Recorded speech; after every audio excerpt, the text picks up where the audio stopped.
Et bonjour à tous, c'est Arthur de la chaîne CryptoRobot, j'espère que vous allez bien et on se retrouve aujourd'hui pour une nouvelle revue de marché, celle du 18 avril 2022. Bon, on se réveille un peu avec la gueule de bois, je sais pas si c'est lundi de Pâques qui fait ça, mais d'un côté, si vous avez l'habitude de suivre la chaîne CryptoRobot et surtout nos revues de marché, cette baisse était clairement prévisible via l'assemblage de deux indicateurs qu'on aime beaucoup et qui, surtout sur le BTC, arrivent à avoir un très très bon win rate pour nous dire si le marché, dans le court moyen terme, va aller vers le haut, vers le bas. Donc j'espère que vous avez pu le voir, on en parle tout le temps. Et si vous ne l'avez pas vu, je vais vous expliquer pourquoi et qu'est-ce qu'on peut s'attendre pour la suite. Bon, avant de passer au BTC, petit détour sur notre total market cap. On est au niveau de notre support ici entre 1,5 trillion, 1 trillion 85, 1 trillion 80 à peu près. On est potentiellement en train de le perdre. On avait bien rebondi il y a une semaine à peu près. Donc on est en train de le perdre. Faut vraiment, il est tôt dans la journée. Elle vient de commencer, donc il faudra de toute façon, quels que soient les tokens, regarder la clôture pour voir un peu comment ça se passe. Mais ce support qui historiquement arrivait à bien nous tenir, commence un peu à se fissurer, un peu comme on avait pu connaître à l'époque. On était allé chercher un peu plus bas, aux alentours de 1 trillion 7, 1 trillion 65. Donc c'est quand même 6 voire 9% de baisse. On était allé rechercher la liquidité. Mais on va aller regarder ça un peu plus précisément sur le BTC qui est notre cryptomère. Bon, qu'est-ce qui s'est passé sur le BTC et pourquoi cette baisse était prévisible? Bon, vous avez sûrement l'habitude, on a nos petites bougies qui sont colorées d'une certaine manière, donc soit gris, soit noir, rouge, violet, vert, bleu. Donc j'espère que vous connaissez un peu cet indicateur, on en parle assez souvent. C'est tout simplement un indicateur de volume qui nous dit sur les bougies si on a eu, durant cette journée, des volumes beaucoup plus importants que le passé proche. Par exemple, ici, la bougie rouge, ça nous indique qu'on a eu beaucoup de volume par rapport au passé proche. Et c'est une bougie négative, donc elle est rouge. Ce qui se passe assez souvent, c'est quand on a une cassure avec une bougie de volume, qu'elle soit rouge ou verte, donc une bougie de volume à la hausse ou à la baisse, une cassure d'un support ou d'une résistance, donc les supports résistance, ce sont ces petits traits ici orange qu'on a tracés via un algo qui est bien évidemment en open source. Sur notre GitHub, on a fait une vidéo dessus. Dès qu'on a une cassure, donc ici par exemple, on a notre petit trait jaune qui est un support assez important étant donné qu'il est assez épais. Une cassure vers le bas avec une bougie de volume rouge, donc c'est-à-dire beaucoup de volume par rapport au passé proche, on a l'habitude d'aller rechercher le support d'en dessous, dans ce cas-là. Et inversement, quand on a une cassure vers le haut d'une résistance avec une bougie de volume verte, on a tendance à aller chercher ici la résistance d'au-dessus. Bon, ce qui s'était passé ici, on avait cassé ce support et on est allé rechercher, comme prévu, assez rapidement, mine de rien, le support d'en dessous vers cette bougie à peu près à 3%. Ce qui s'est passé il n'y a pas très longtemps, il y a à peu près d'une semaine, voilà, le 11 avril, donc une semaine pile poil, on a eu cette grosse bougie qui a cassé non pas un support, mais deux supports.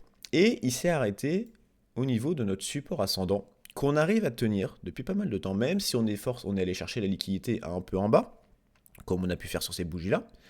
Mais voilà, c'est un endroit qu'on a double cassé et on s'est arrêté pile poil sur notre support. Si on suit notre règle, on a l'habitude de se dire, ok, on a cassé ce support, on est de toute façon allé chercher le prochain, mais on a aussi cassé celui-là. Donc on serait tenté de se positionner pour aller récupérer de la liquidité, ici aux alentours de 37 600.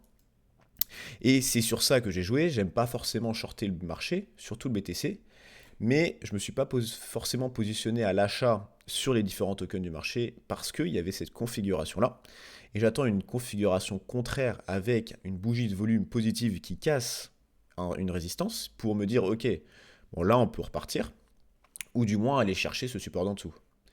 Donc on a eu quand même quelques jours pas trop mauvais, on a regagné ici notre résistance, on a un peu vagabondé. Je ne sais pas si ça va descendre aussi bas pour aller rechercher notre support, qui est aux alentours de 3,40, mais c'est une possibilité. De toute façon, c'était une configuration plutôt bearish, ce qu'on a vu avec une cassure de nos deux supports par une bougie de volume négative. Donc voilà, c'est pour ça quand je vous dis qu'on pouvait potentiellement s'attendre à une baisse sur le marché, et se couvrir de ça en peut-être en arrêtant de trader ou ce genre de choses. C'est ce qui est en train de se passer, même si on a eu de très belles journées. Et en plus de cette cassure de support, on a ce support ascendant qui arrive à bien nous tenir depuis 22 janvier 2022, qui arrive à bien faire rebondir le marché. À chaque fois qu'on retouchait, on repartait à la hausse, on repartait à la hausse. Pour l'instant, à 10h32, on est en train de le casser. Donc c'est pas forcément une super bonne nouvelle. Dans les prochains jours, on pourra très bien aller le récupérer. Ça c'est fort possible. Mais si on le casse, c'est quand même une vision plutôt négative du marché à court terme, avec même le risque d'aller ici retaper dessus sur une bougie positive et se faire, hop, refuser l'entrée et repartir à la baisse, comme on va voir plus tard avec le FTT. C'est une configuration pareille. Donc voilà, donc les deux choses, c'est une cassure d'un support avec une bougie négative, deux volumes, même deux supports. Donc on pourrait s'attendre à aller chercher le support d'en dessous. Je ne sais pas forcément s'il va aller chercher le support d'en dessous, étant donné qu'on a quand même une grosse distance et que cette bougie-là a déjà cassé deux supports, donc c'est quand même quelque chose d'assez important. Mais c'était quand même une configuration plutôt bearish, donc il fallait s'en prévenir. Plus une cassure de notre support, à voir comment la journée va se clôturer, et faites attention ici à essayer d'aller regrappiller ce support pour se faire recaler et retomber encore plus bas. Sur le Trix, notre indicateur maison qu'on aime bien, on est clairement en bearish.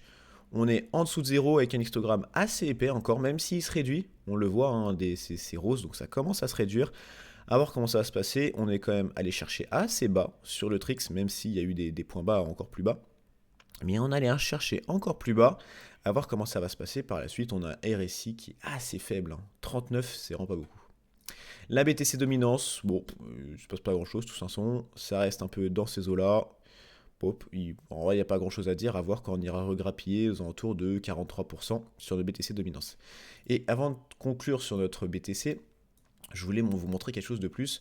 Je vous ai mis ici l'EMA 200, donc une EMA qui va nous dire un peu la tendance du marché actuel, même si c'est pas forcément extrêmement précis, mais dans cette position-là, on serait dans une tendance plutôt bearish.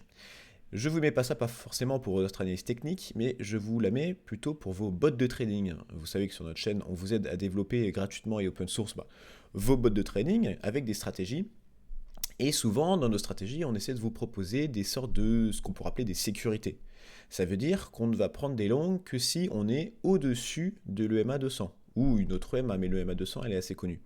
Pour se dire, ok, je ne fais que des longues si je suis dans un marché plutôt haussier en général, et si je suis en dessous de notre EMA 200, je ne vais faire que des shorts, si vous voulez faire des shorts. Dans cette configuration-là, si vous mettez en place l'EMA 200, ça vous évite d'avoir un algo qui va acheter dans des phases qui ne sont pas forcément super positives, qui ne vont pas aller pour notre algo, mais plutôt aller contre l'algo. L'algo, lui, va continuer à faire des trades si vous ne mettez pas cette sécurité, mais il va avoir tendance à un peu plus se faire avoir, étant donné que le marché n'est pas forcément très très facile et qu'il n'a pas une direction précise. Il ne sait pas trop où il va, et on est en train clairement de se faire punir sur des moments. Donc c'est pour ça que rajouter une petite sécurité de 2M à 200, je vous invite à backtester vos stratégies en mettant cette sécurité.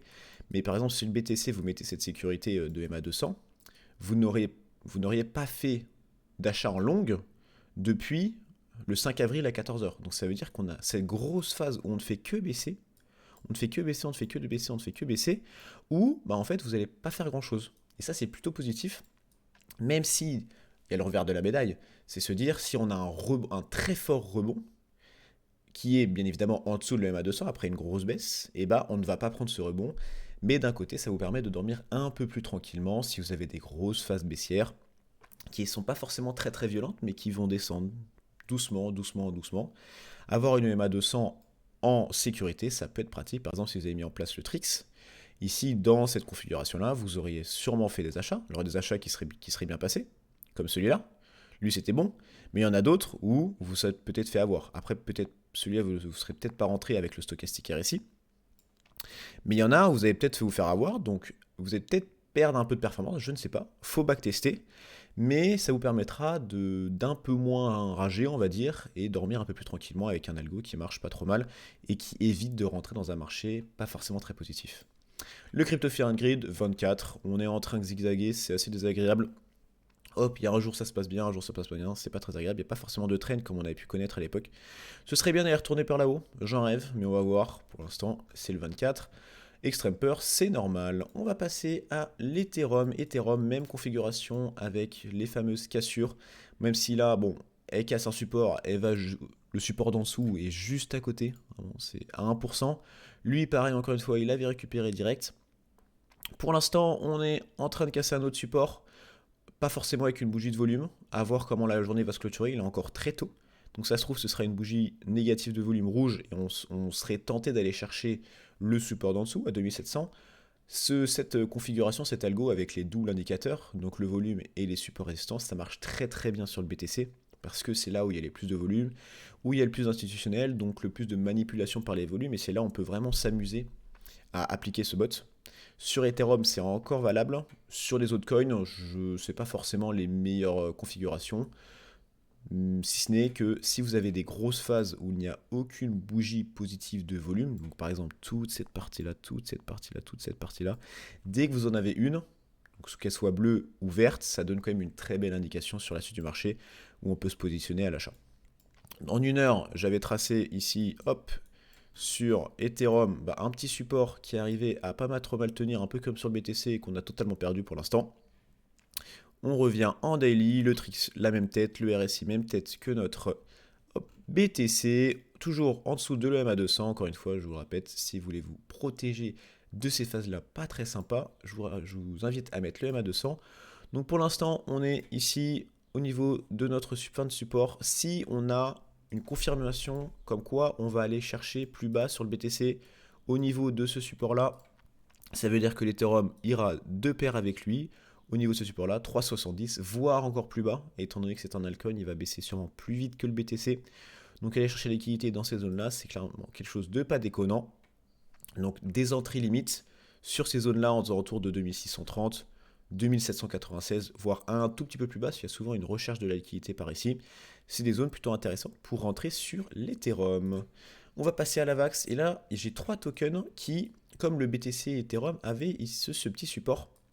Alors pour l'instant, sur la VAX, on est en train de le perdre, tranquillement mais sûrement, un peu comme sur le BTC. Il n'y a pas forcément énormément de pertes, à voir comment ça va clôturer la journée. Si on arrive à clôturer la journée au-dessus, c'est plutôt positif. Mais on est sur la VAX aux alentours de 72, toujours au niveau de ce support. On va essayer de ne pas le casser. On a le Fibo 0,5 juste ici.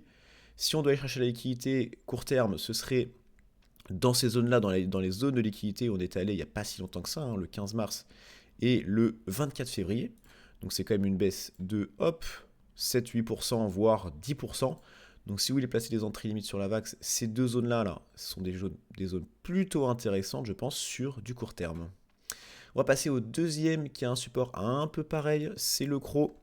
Donc c'est d'un côté le support et d'un autre côté c'est aussi le MA200, donc c'est une zone plutôt intéressante. On va été rechercher pas mal la liquidité ici. Pour l'instant, on est en train de surfer dessus, à voir comment vous positionnez votre support entre soit le close, soit les lows de vos bougies. Si on est dans les lows, on est comme ça. Si vous êtes sur les closes, si vous êtes sur les closes, on serait plutôt comme ça. À voir comment ça se passait. Encore une fois, le cross, si vous voulez vous positionner à la baisse, il y a cette première zone-là à 5%. Mais si on est dans une configuration plutôt baissière, 5%, ça ne me paraît pas beaucoup. Et là, il y a cette liquidité-là où il était recherché à 11%. Encore une fois, des entrées limites dans ces zones-là, ça vous coûte rien du tout si vous avez des stablecoins dans le coffre. Et ça vous permet de rentrer dans des niveaux qui sont plutôt intéressants sur, par exemple, ce CRO de crypto.com. Dernier token avec ce fameux support. Et là, c'est ce que je voulais vous montrer. On avait ce support qu'on avait bien tenu. On l'a cassé, avec en plus une bougie négative de volume. Donc là, c'est pas forcément super bullish. Étant donné que c'était la première bougie négative de volume rouge depuis le 21 février, donc ça faisait pas mal de temps, ce qui veut dire qu'il y avait pas mal de conviction à la baisse sur cette volume par rapport au passé proche. On a navigué en dessous de ce support, on a eu une bougie positive de volume, où on allait rechercher, on a essayé d'aller rechercher, on est même monté ici au niveau de notre résistance. On a été recalé, on a tapé, on a buté ici sur notre support, on s'est fait punir. Grosse bougie actuellement de moins 9%, qui commence à être une bougie de volume, donc c'est déjà une bougie volume violette. Ce sera peut-être pas une bougie volume rouge, mais c'est le genre de configuration que j'aimerais pas voir sur le BTC. Avec ici, on va essayer d'aller rechercher notre support et on se fait rebuter et on va descendre encore plus bas. C'est ce qui se passe sur le FTT actuellement. Pour le Fibo d'en dessous, c'est quand même à 3%. Et notre support, le gros support d'en dessous, on était à rechercher la liquidité. Par exemple, ici, c'est autour de moins 8%. On va aller sur le BNB, quelque chose d'assez intéressant sur le BNB. On avait bien rebondi quand même après cette cassure de la résistance descendante. On avait bien rebondi, on a eu des très très belles journées. Pour l'instant, ça se passait bien. Et avec tout ce qui se passe dans le marché où il n'y a pas forcément de conviction, et le BNB, de toute façon, se fait punir. Et quand on regarde un peu son volume profile sur depuis mars 2021 à peu près, on se rend compte qu'il était dans une zone historiquement où il n'y avait pas forcément énormément de volume, énormément de conviction. Donc c'est normal, dans un marché qui est plutôt négatif, d'aller fuir ce genre d'endroit pour se retrouver dans des zones où historiquement on avait pas mal de positions, donc potentiellement pas mal de positions qui peuvent être activées si le cours se situe dans ces zones-là, potentiellement des entrées limites, des longues, des shorts, ce genre de choses. Donc on est redescendu dans une zone un peu plus agréable, on va dire, pour le BNB. Hop, on va enlever ça. On est en dessous de l'EMA 200.